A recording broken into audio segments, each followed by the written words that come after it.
지역 맞춤 부동산 세미나 우리 동네 맛동산 자세한 내용은 영상 하단의 링크 혹은 3프로 앱을 통해서 확인하세요.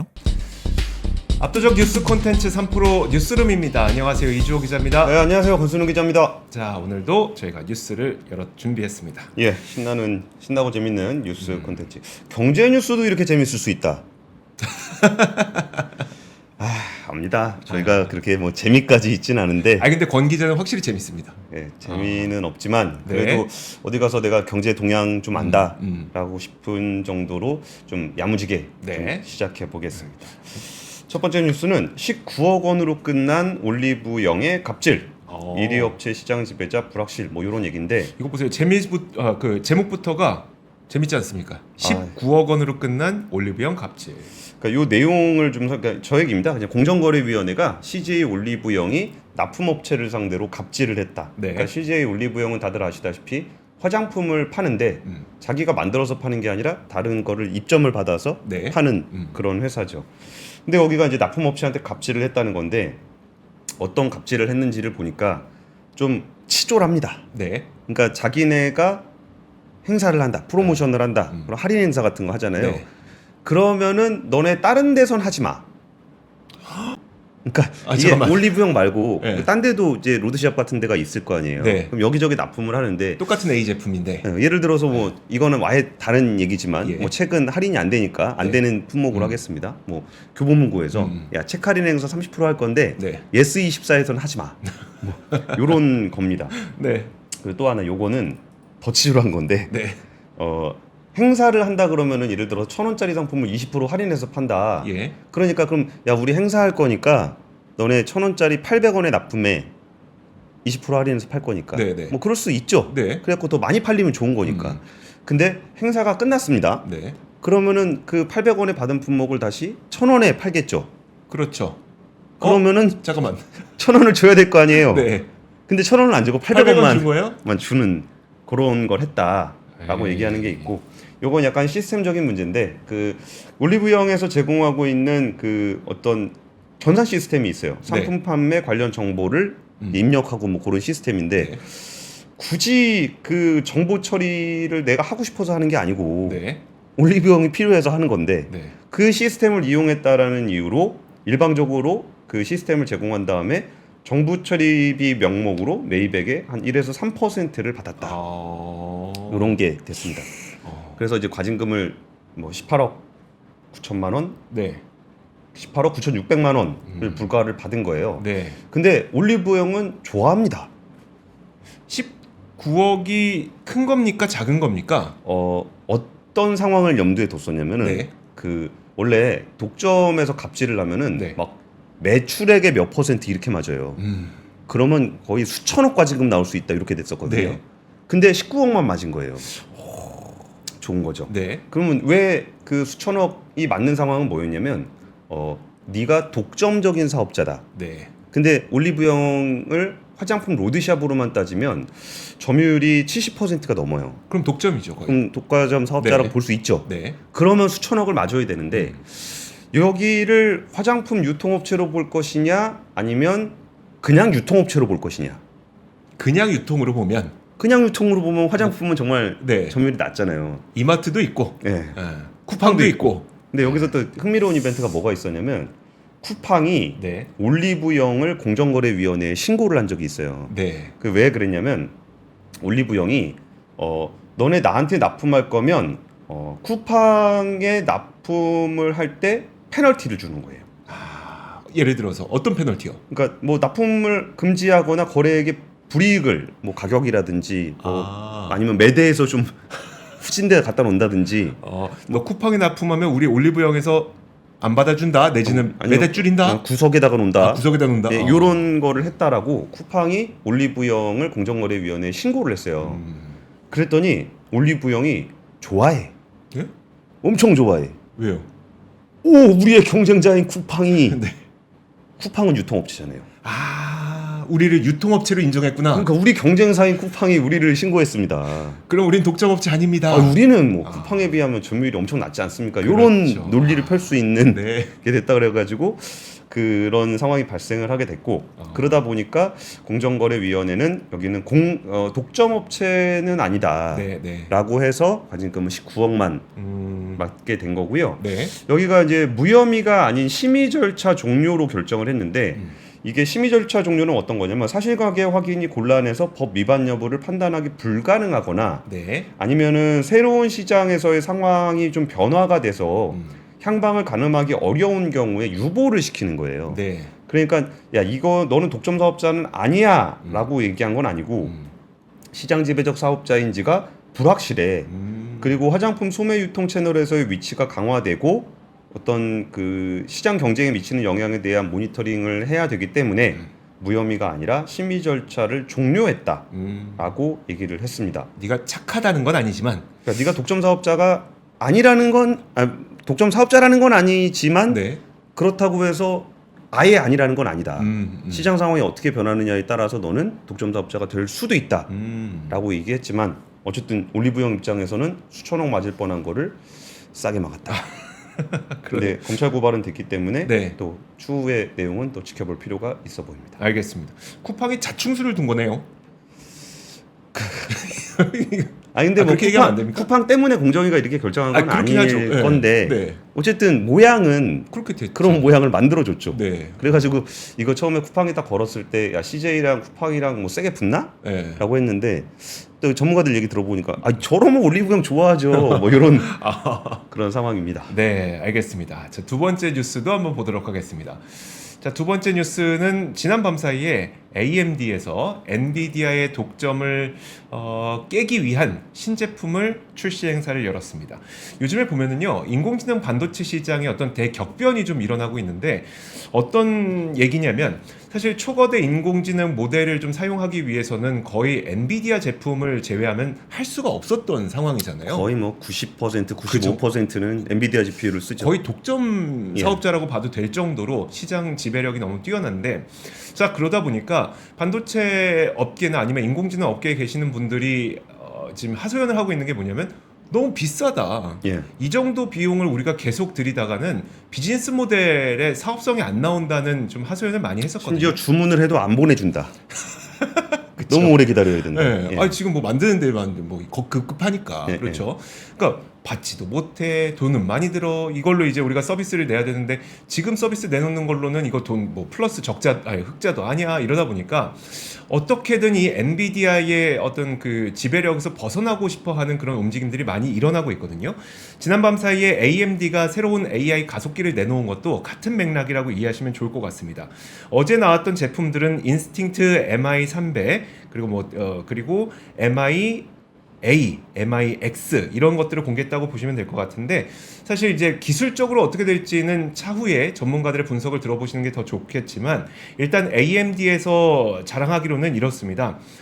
경쟁사인 경쟁사인 엔비디아 제품에 비해서 뭐 GPU 성능이 2배나 높다 뭐 이런 식으로 본인들은 설명을 하고 있는데요.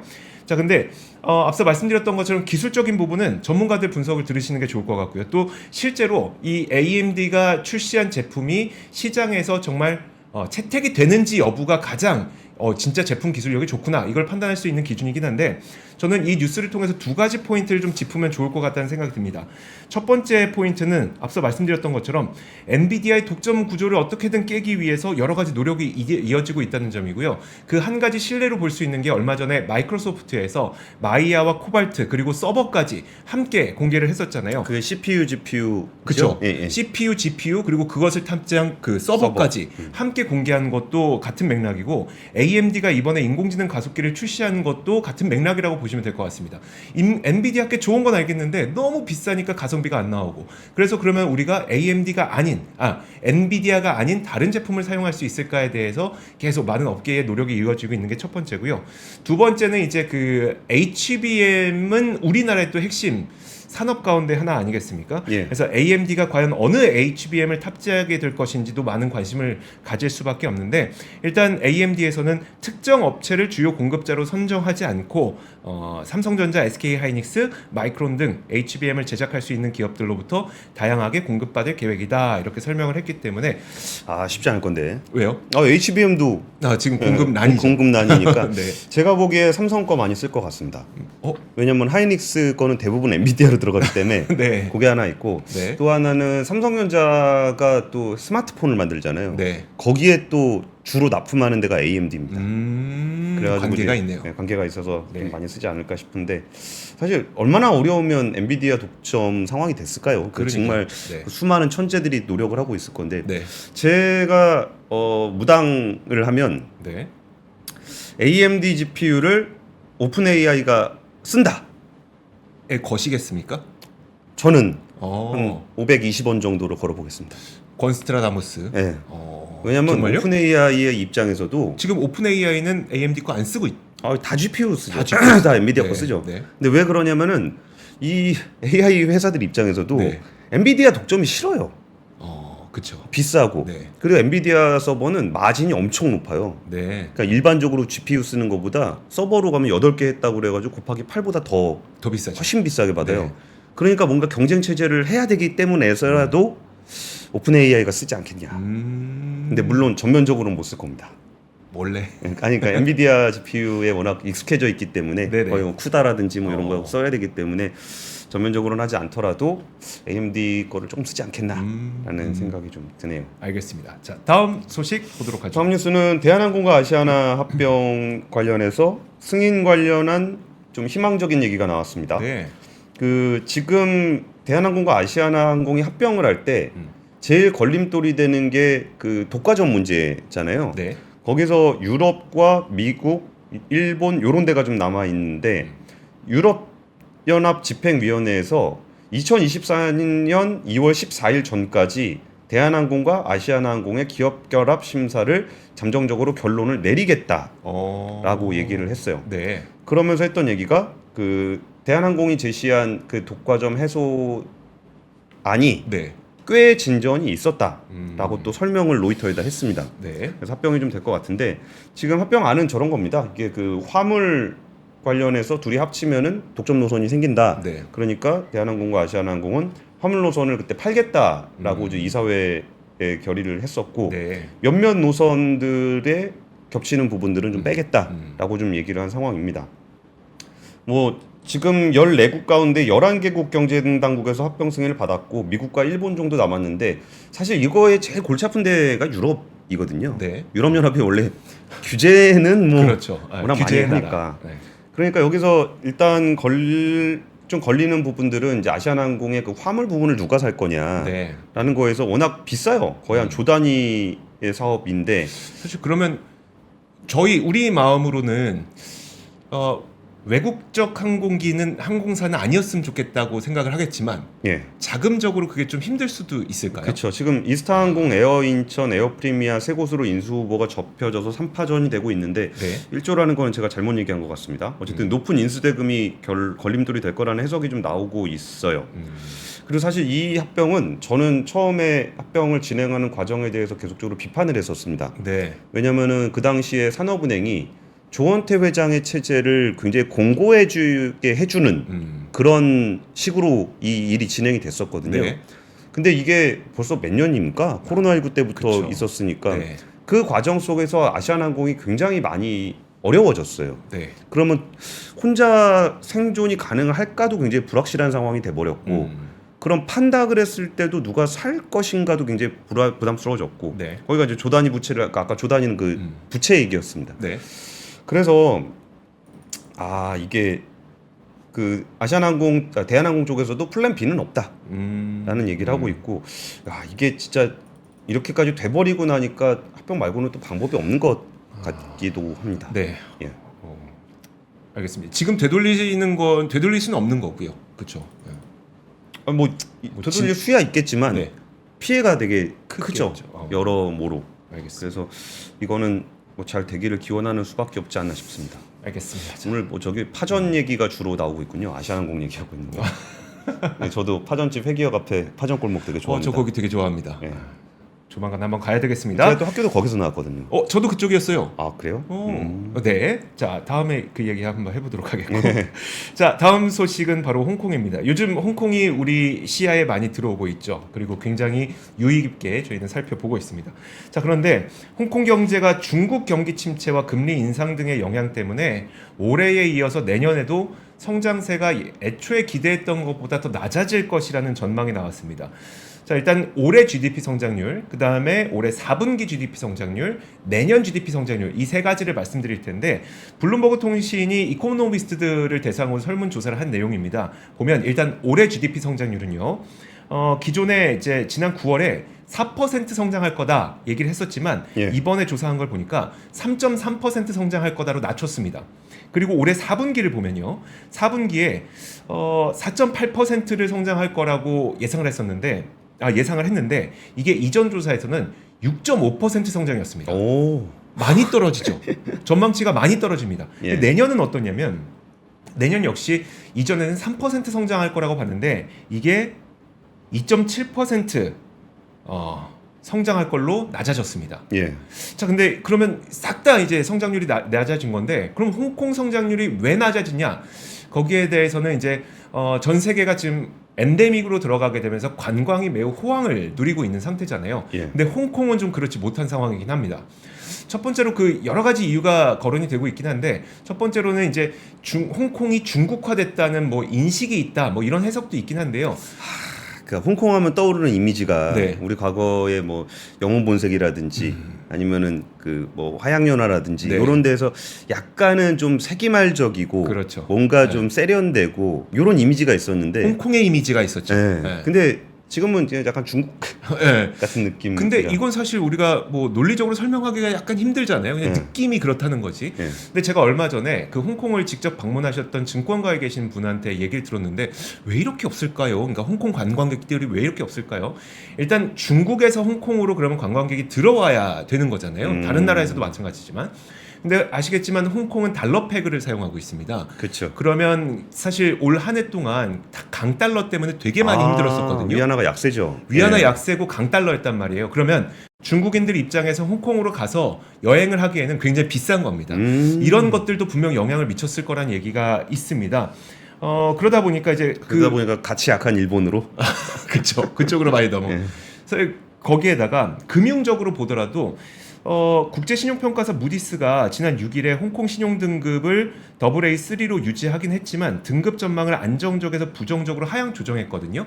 근데 이거 이유를 들어보니까 중국의 등급 전망을 안정적에서 부정적으로 낮췄잖아요. 예. 옛날 같으면 일국양제이기 때문에 좀 다른 등급을 제시할 수도 있었겠지만 지금은 중국과 홍콩이 정치적, 제도적, 경제적으로 굉장히 긴밀한 관계를 맺고 있다는 점에서 이렇게 등급 전망을 낮췄다라고 얘기를 하다 보니까 금융적으로도 지금 좀 부정적이고 화폐적으로도 지금 부정적이고 이런 것들이 홍콩의 이제 어떤 경제 성장률 전망치를 낮추는 요인으로 볼 수 있습니다.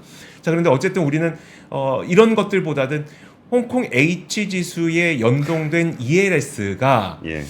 좀 잘 되려면 잘 넘기려면 홍콩 H 지수가 올라가야 되는데 이런 와중에 이제 경제 성장률 전망치마저도 낮아지게 되니까 좀 계속 걱정이 좀 앞섭니다. 좀 올라야 됩니다. 내년 네. 상반기까지 열심히 좀 힘을 내줬으면 좋겠습니다. 네. 미국 주도의 다자경제협력체 인도태평양 경제 프레임워크가 우리에게 경제 안보적으로 이익이 될 것이다라는 얘기의 보도 오늘 토론회가 있었습니다. 네. 사실 이게 IPF 같은 경우에 처음 나왔을 때 이게 강력하게 중국을 견제할 수 있는 장치다. 뭐 공급망적인 거, 친환경적인 거, 공정경제 이런 거는 부패 관련한 거거든요. 네. 그래서 요걸로 딱 스크럼을 짜면 중국을 완전 봉쇄할 수 있을 것이다라는 얘기가 좀 있었어요. 네. 근데 사실 최근에 미국의 에이펙에서 공급망, 친환경, 공정경제 그 네 가지 축 중에 세 가지에 대한 그 협상안이 만들어졌거든요. 네. 근데 왜 우리는 아무도 이 내용을 모를까요? 저도 못 들어봤습니다. 그렇게 그 생각했던 것보다 그러니까 일단 내일 제가 정부 산업부에서 나오시는 실장님하고 인터뷰를 하기로 했어요. 네. 그 IPF가 어떤 내용이 협상이 됐고 이게 어떤 영향을 미칠지에 대한 얘기는 내일 녹화를 하기로 했으니까 네. 자세한 얘기는 그때 방송 나오면 보시면 될 것 같고 지금 그렇게 크게 얘기가 나오지 않고 있고 중국도 반발하지 않는 이유는 뭐 크게 위협이 되진 않는 그래서 그렇군요. 그런 성격이 좀 있습니다. 근데 제가 인터뷰 그 사전 인터뷰하면서 좀 들었던 얘기 중에 좀 인상적이었던 거는 요즘에 요소수 문제 있잖아요. 네.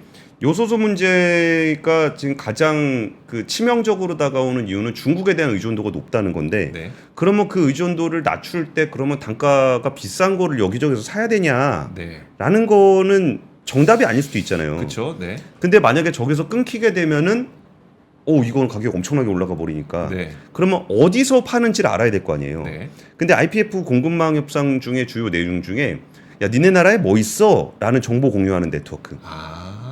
그걸 국가별로 모여가지고 우리는 네. 이런 게 많이 돼 있고 이런 거 있어. 그리고 그 협의체에서 지금 우리 여기 쇼티지인데 네. 부족한데 이거 있는 사람 그럼 자기가 또 조사해 주는 네. 네. 그런 협의체들도 만들어질 거라고 해요.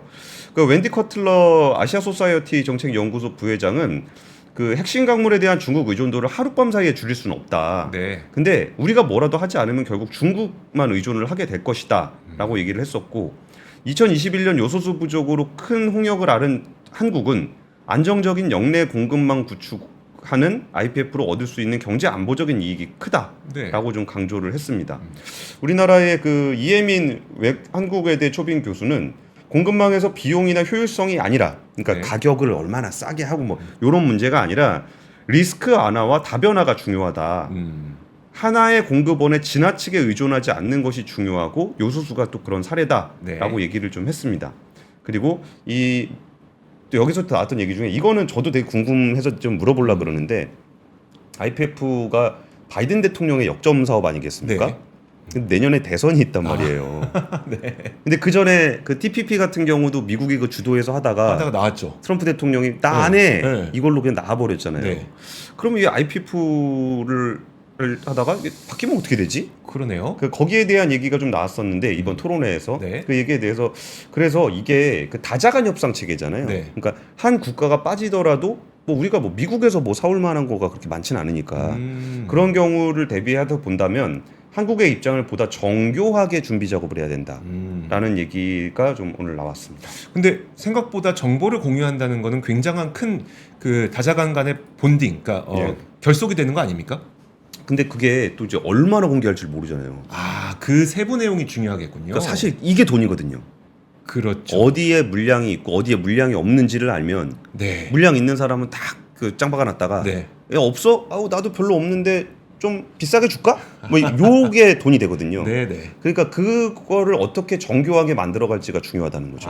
그 말씀이십니다. 예. 알겠습니다. 와, 자 좋습니다. 그리고 다음 소식도 한번 보도록 하겠습니다. 자 다음 소식 헤드라인 한번 보시죠. 저는 이 헤드라인이 참 감명 깊었습니다. 자 보시면요, 전기 산업 수출 역대 최대 달성. 아직 올해가 끝나지 않았죠. 예. 네, 올해는 전기 산업 수출이 역대 최대로 마무리가 될 것으로. 전기 산업이 뭐예요? 그러니까 예를 들어 이제 변압기, 그리고 변압기에 연결되는 그리드에 필요한 전선, 뭐 다양한 그런 그 많은 것들을 포함하는 게 바로 전기 산업이죠. 근데 여러분들 아시겠지만 요즘 전 세계적으로 우리나라 변압기가 굉장히 인기가 높습니다. 인기 많다고 그러더라고요. 인기가 굉장히 네. 많습니다. 원래 변압기를 생산했었던 그 글로벌 기업들이 있었잖아요. 뭐 GE라든지 뭐 몇몇 기업들이 있는데 이 기업들이 상당히 고자세였었어요. 옛날부터. 그 지멘스 G. 그래서 예를 들어 이제 뭐 발전소에서 우리 변압기 하나 만들어 주세요 하면 이제 스펙이 있을 거잖아요. 예. 네, 우리 스펙 이렇습니다.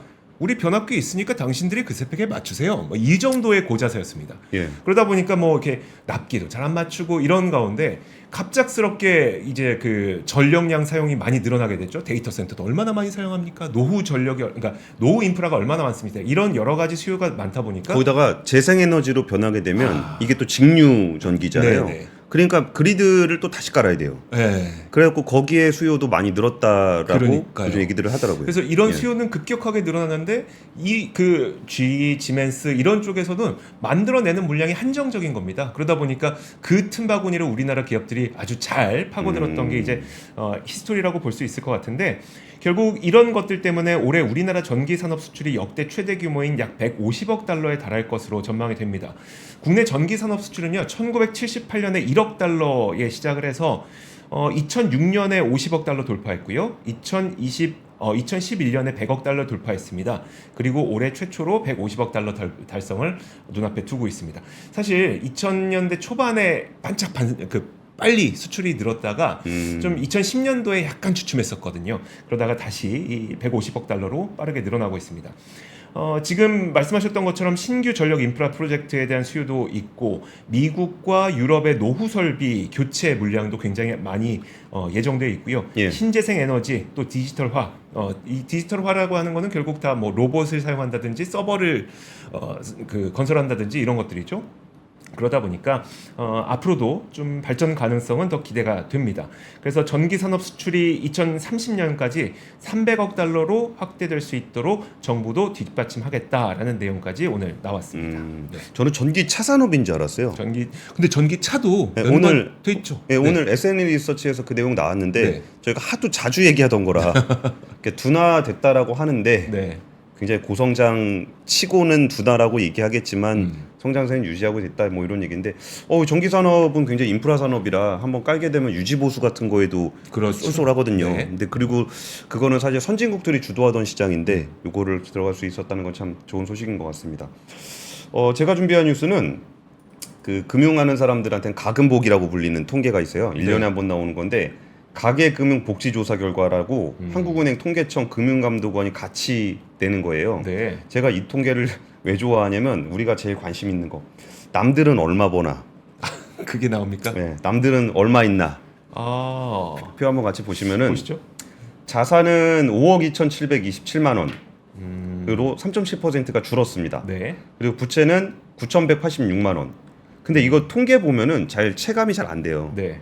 빚이 9천만 원밖에 없다고? 그러니까요. 그러니까 이런 부분들이 좀 잘 실감은 안 나는데 그 정도로 이제 빚 내기가 어려운 사람들이 많다는 거예요. 그러니까 제가 이거를 볼 때마다 뭘 느끼냐면은 우리는 평균의 눈높이를 너무 높게 가져가고 있다.